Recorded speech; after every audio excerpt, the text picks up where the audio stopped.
It really surprised me about what makes companies succeed the most, what factors actually matter the most for startup success.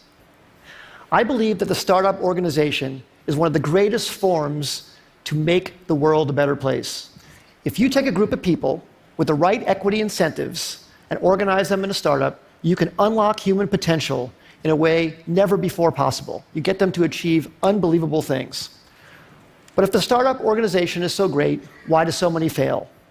That's what I wanted to find out. I wanted to find out what actually matters most for startup success. And I wanted to try to be systematic about it, avoid some of my instincts and maybe misperceptions I have from so many companies I've seen over the years. I wanted to know this because I've been starting businesses since I was 12 years old, when I sold candy at the bus stop in junior high school, to high school when I made solar energy devices, to college when I made loudspeakers, and when I graduated from college, started software companies. And 20 years ago, I started Idea Lab, and in the last 20 years, we started more than 100 companies, many successes and many big failures. We learned a lot from those failures. So I tried to look across what factors accounted the most for company success and failure. So I looked at these 5. First, the idea. I used to think that the idea was everything. I named my company Idea Lab, and how much I worship the aha moment when you first come up with the idea. But then over time, I came to think that maybe the team, the execution, adaptability, that mattered even more than the idea. I never thought I'd be quoting boxer Mike Tyson on the TED stage, but he once said, "Everybody has a plan until they get punched in the face." And I think that's so true about business as well. So much about a team's execution is its ability to adapt to getting punched in the face by the customer. The customer is the true reality. And that's why I came to think that the team maybe was the most important thing. Then I started looking at the business model. Does the company have a very clear path generating customer revenues? That started rising to the top in my thinking about maybe what mattered most for success. Then I looked at the funding. Sometimes companies received intense amount of funding. Maybe that's the most important thing. And then, of course, the timing. Is the idea way too early and the world's not ready for it? Is it early, meaning you're in advance and you have to educate the world? Is it just right, or is it too late and there's already too many competitors? So I tried to look very carefully at these 5 factors across many companies. And I looked across all 100 Idea Lab companies and 100 non-Idea Lab companies to try and come up with something scientific about it. So first, on these Idea Lab companies, the top 5 companies, CitySearch, Cars Direct, GoTo, NetZero, Tickets.com, those all became billion-dollar successes. And the 5 companies on the bottom, Z.com, Insider Pages, My Life, Desktop Factory, People Inc., we all had high hopes for, but didn't succeed.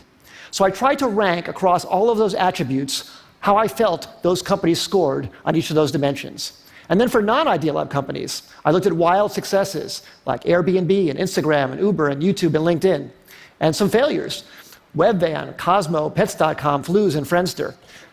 The bottom companies had intense funding. They even had business models in some cases, but they didn't succeed. I tried to look at what factors actually accounted the most for success and failure across all these companies, and the results really surprised me. The number one thing was timing. Timing accounted for 42% of the difference between success and failure. Team and execution came in second, and the idea, the differentiability of the idea, the uniqueness idea, that actually came in third. Now, this isn't absolutely definitive. It's not to say that the idea isn't important. But it very much surprised me that the idea wasn't the most important thing. Sometimes it mattered more when it was actually timed. The last 2, business model and funding, made sense to me, actually. I think business model makes sense to be that low because you can start out without a business model and then add one later if your customers are demanding what you're creating. And funding, I think as well. If you're underfunded at first, but you're gaining traction, especially in today's age, it's very, very easy to get intense funding. So now let me give you some specific examples about each of these. So take a wild success like Airbnb, everybody knows about. Well, that company was famously passed on by many smart investors because people thought, no one's going to rent out a space in their home to a stranger. Well, of course, people proved that wrong. But one of the reasons it succeeded, aside from a good business model, a good idea, great execution, is the timing. That company came out right during the height of the recession when people really needed extra money. And that maybe helped people overcome their objection to renting out their own home to a stranger. Same thing with Uber. Uber came out, incredible company, incredible business model, great execution too, but the timing was so perfect for their need to get drivers into the system. Drivers were looking for extra money. It was very, very important. Some of our early successes, CitySearch came out when people needed web pages. GoTo.com, which we announced actually at TED in 1998, was when companies were looking for cost-effective ways to get traffic. We thought the idea was so great, but actually the timing was probably maybe more important. And then some of our failures. We started a company called Z.com. It was an online entertainment company. We were so excited about it. We raised enough money. We had a great business model. We even signed incredibly great Hollywood talent to join the company.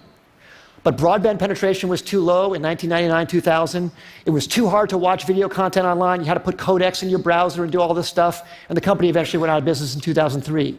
Just 2 years later, when the codec problem was solved by Adobe Flash, and when broadband penetration crossed 50% in America, YouTube was perfectly timed. Great idea, but unbelievable timing. And in fact, YouTube didn't even have a business model when it first started. It wasn't even it was certain that that would work out. But that was beautifully, beautifully timed. So what I would say in summary is execution definitely matters a lot. The idea matters a lot, but timing might matter even more. And the best way to really assess timing is to really look whether consumers are really ready for what you have to offer them, and to be really, really honest about it, not be in denial about any results that you see. Because if you have something you love, you want to push it forward, but you have to be very, very honest about that factor on timing. As I said earlier, I think startups can change the world and make the world a better place.